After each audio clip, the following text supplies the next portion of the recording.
ইয়াত ক'ব লগা একো নাই, কাৰণ মানে শৰণীয়া কছাৰীসকলে 2018 আগত বিভিন্ন চাবকাষ্টৰ নাম লৈ পেলাই চাৰ্টিফিকেটটো পাইছিল।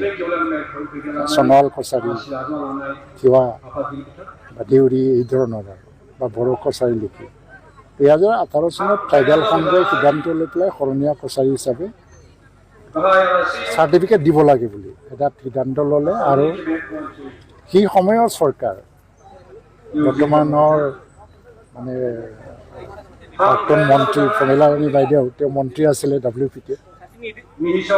WPT আৰু ট্ৰাইবেল সংঘ সিদ্ধান্ত লৈহে এইটো সিদ্ধান্ত দিয়া হৈছিলে যে শৰণীয়া কছাৰী হিচাপে লিখিলেও চাৰ্টিফিকেট দিয়া হ'ব। এতিয়া কি ভাবি পেলাই দিছিলে মই নাজানো এইবিলাক। আজি এইটোকে হাইকোৰ্টে কৈছে যে মানে কিহৰ ভিত্তিত এইটো দিছে।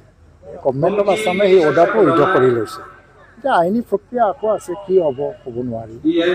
কিন্তু চামহাও তেওঁলোকে শৰণীয়া কছাৰীসকলে জনজাতিৰ সংখ্যা যেতিয়া গন্তি হয় তেওঁলোকেও কিন্তু গন্তি কৰা হয়।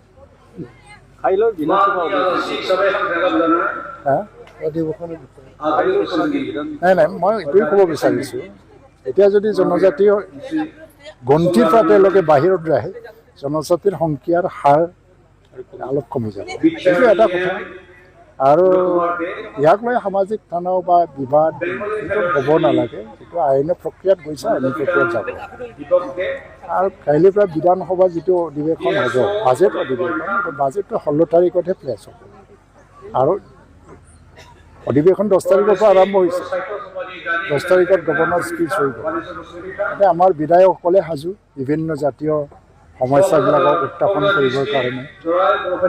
আৰু বাজেট ভাল হ'ব বুলি মই ভাবিছোঁ।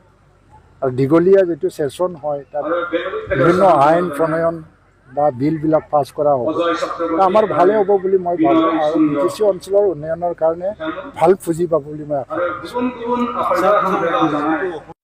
মই আজি গুডি বাথৌ, যিটো অৰিজিনেল বাথৌ বুলি কোৱা হয়, তেখেতসকলৰ অধিৱেশনত আহিছোঁ।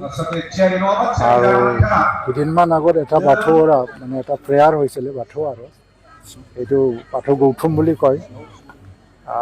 দুই এটা এনেকৈ ভাগ হোৱা দেখিছোঁ। কিন্তু বাথৌটো আমাৰ বড়োসকলে মানে বাথৌ ধৰ্মাৱলম্বী আছিলে আগত, অৰিজিনেল এইটোৱে আছিল। আজি সময়ৰ যিটো চক্ৰ বা সময়ত বিভিন্ন ধৰ্মত ধৰ্মান্তৰ হৈ গ'ল, এইটো বাস্তৱ কথা। তো আজি যিটো অধিৱেশন হৈছে ইয়াত ভাল লাগিছে আহি।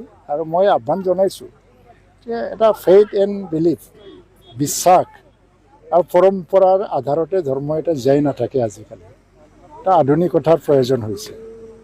এডুকেশ্যন ছেক্টৰ, টেকন'লজি ছেক্টৰ, ধৰ্ম সংগঠনবিলাকো আজিকালি এই ক্ষেত্ৰত কাম কৰিবলৈ আৰম্ভ কৰিছে। ইস্কন যাৰে এটা প্ৰমাণ, আধুনিক শিক্ষা দিয়ে তেওঁলোকে ধৰ্মককৈ, যেনে আধুনিকৰণৰ বা আধুনিক চিন্তাধাৰাৰে ধৰ্ম কি ধৰণৰ হ'ব পাৰে। আৰু খ্ৰীষ্টান ৰিলিজনৰ যিটো এটা মিছন স্কুলবিলাক থাকে, এই মিছন স্কুলবিলাকৰ পৰা ওলাই গৈ পেলাই কোনোবা চাইণ্টিষ্ট হৈছে, ইঞ্জিনিয়াৰ হৈছে, ডক্টৰ হৈছে। এই পৰিৱেশ চব ধৰ্মৰ মানুহক আপুনি যদি তৈয়াৰ কৰিব নোৱাৰে এনেকুৱা পৰিৱেশ, তাত ধৰ্ম এটা ছাৰ্ভাইভেলৰ ৱাৰত বহুতখিনি সমস্যা আহি যায়। মানুহ হ'ল শিক্ষিত হোৱাৰ পিছত, সভ্যতা অহাৰ পিছত বেছি বাস্তৱমুখী হৈছে। জীয়াই থকা প্ৰশ্নটোৱেই মূল প্ৰশ্ন আজিকালি। তো আজি মই শুভেচ্ছা জনাইছোঁ বাথৌ ধৰ্মাৱলম্বী ব্যক্তিগতভাৱে কিছুমান শিক্ষিত মানুহ আজি ওলাই আহিছে। তেখেতসকলৰ নেতৃত্বত বাথৌ ধৰ্ম এটা সংস্কাৰ আহিব আৰু উন্নয়ন আহিব।